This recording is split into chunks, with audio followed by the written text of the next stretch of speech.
시골 어딘가에 위치한 작은 교회 안에서 새로운 게임에 대한 프레젠테이션이 한창입니다. 전 세계에서 가장 인정받은 게임 디자이너 알레그라 갤러가 등장하자 많은 사람들이 박수를 치는 걸 보면 그녀의 인기가 마냥 과장된 건 아닌 듯하네요. 그녀의 새로운 게임에 테스터로 참석할 사람을 뽑는 동안 뒤늦게 찾아온 한 남자를 파이쿨이 멈춰 세웁니다. 혹시라도 있을지 모를 기업 스파이에 대비하기 위함인 듯하네요.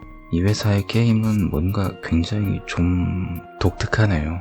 일반적인 기계가 아닌 뭔가 기괴하게 생긴 포드도 그렇고 선을 사람의 몸에 직접 연결해서 접속하는 방식인데다가 혼자서 꿈틀거리기까지 하는 게임 장비라니. 하지만 이 영화의 기괴함은 여기서 끝나지 않습니다. 뒤늦게 들어왔던 남자는 자신의 게임보드 안에서 총이 맞겠죠? 아무튼 갑자기 알레그라에게 총을 쏩니다. 이내 순식간에 난장판이 되어버린 교회. 신입 직원이었던 파이쿨은 그녀를 보호하기 위해서 재빨리 차를 타고 교회 밖으로 빠져나가게 됩니다. 하지만 사방에 적이 깔려있는 상황이니 마음대로 어딘가를 가는 것도 쉽지 않은 상황이네요. 잠시 차를 세우고 어깨에 박힌 총알을 빼내보니 박혀있던 건 일반적인 총알이 아닌 사람의 이빨이었습니다. 애초에 이런 구조였기에 금속 탐지에도 걸리지 않은 것 같네요.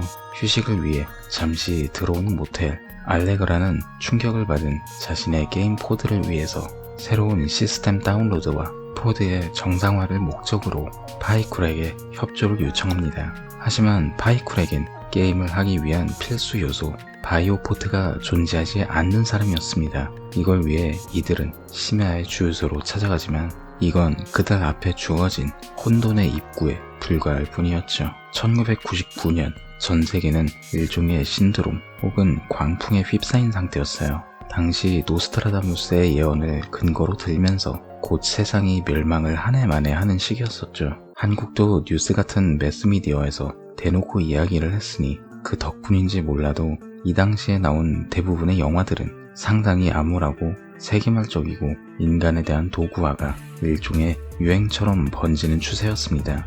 SF 영화에서 명작으로 손꼽히는 매트릭스나 다크시티가 특히 이런 분위기를 많이 내포하고 있기도 하죠. 데이빗 크로넨버그의 엑시스텐즈도 이런 느낌이긴 하지만 여기서 한 발 더 나아갑니다. 사실 이 영화의 스토리 자체는 지금 다시 본다고 해도 딱히 새로울 건 없는 스토리예요. 아마 눈치가 빠른 분들이라면 초반부에서 이 영화의 반전에 대해 눈치를 챌 수 있을 정도로 스토리 전개는 평이합니다. 게다가 많은 부분에서 감독의 전작 비디오드롬과 비슷한 영화라는 걸 알 수 있어요. 이 영화 역시 현실과 가상게임의 괴리를 다루고 있고 무엇보다 영화에서 잊을만 하면 나오는 시그니처 대사는 이미 비디오드롬에 그걸 그대로 가져다 쓰고 있죠.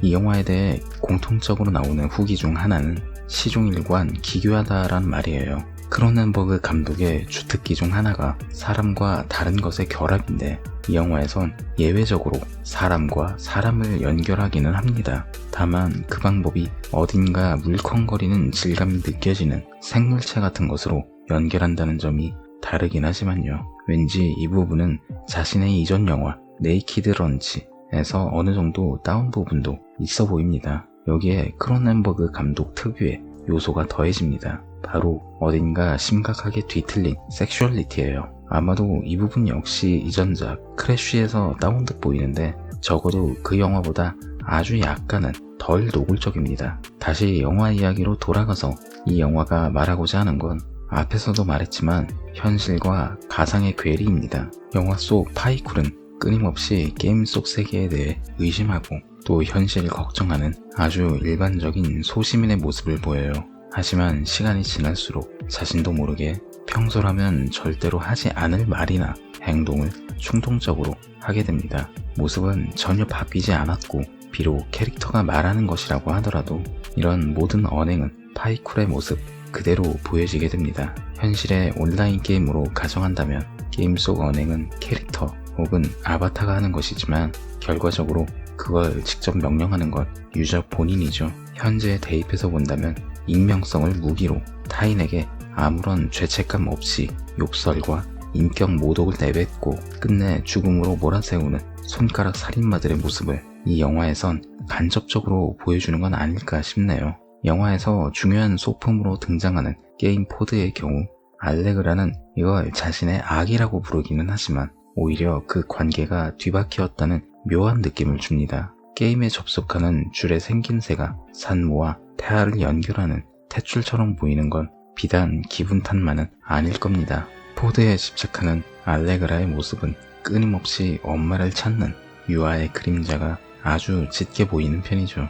단순한 창조주와 창조물의 관계가 아니라 주종 관계가 역으로 뒤바뀌어 버린 듯한 알레그라의 모습은 게임에서 주는 자극에 중독되어 현실은 내팽개친 채 하루 종일 모니터만 들여다보는 인간의 모습과 비슷해 보여요. 파이쿨이 현실에서 보았던 요소와 인물들이 게임 내에서도 똑같은 모습으로 등장함에도 불구하고 정작 자신은 그걸 명확하게 깨닫지 못하는 건 경계선 사이에서 자신의 정체성을 잃어버린 인간의 모습입니다. 영화는 이런 식으로 계속해서 현실과 환상의 경계를 조금씩 무너뜨리기 시작합니다. 그리고 현실과 가상의 경계에 대한 붕괴를 가속화시키는 건 영화 속에 등장하는 게임 회사와 현실주의자들의 대립이에요. 영화 속 게임 플레이어의 입장에서 본다면 현실주의자들이 행하는 모든 것이 자신의 세계를 무너뜨리는 테러리스트처럼 보일 겁니다. 마치 게임을 마약에 비유하면서 게임 중독은 질병이라고 외치던 어느 집단의 사람들처럼 말이죠. 하지만 감독은 이 현실주의자들에 대해서 딱히 옹호할 생각은 없어 보입니다. 그저 대립 구조를 이용해 가상과 현실의 경계가 무너졌을 때 인간에게 어떠한 영향을 미치는가를 보여주고 싶은 것 같아요. 그러나 아쉬운 점이 존재한다면 비디오 드럼에서 보여줬던 그 모든 요소들이 다시 반복되기만 할 뿐이에요. 문제 제기는 영화 내에서 계속해서 보여주고는 있지만 정작 감독 본인이 생각하는 해결 방법이라거나 혹은 이런 암울한 미래에 대한 개인의 정체성에 대한 성찰은 아쉽게도 전혀 나아가지 못하고 있어요. 물론 영화 감독이 사회운동가는 아니기 때문에 그래야 할 의무 같은 건 전혀 없습니다. 하지만 자신의 예전 영화를 소재만 바꿔 다시 반복한 만큼 여기서 일부 전진한 모습을 보여줬다면 어땠을까 하는 아쉬움이 남는 건 어쩔 수가 없네요. 그래도 감독의 팬으로서 최신 영화에서 다시 한번 그 기괴한 센스를 보고 싶다는 말을 전하면서 저는 이만 오늘의 가이드 마치겠습니다. 이상 가이드 B였습니다. 감사합니다.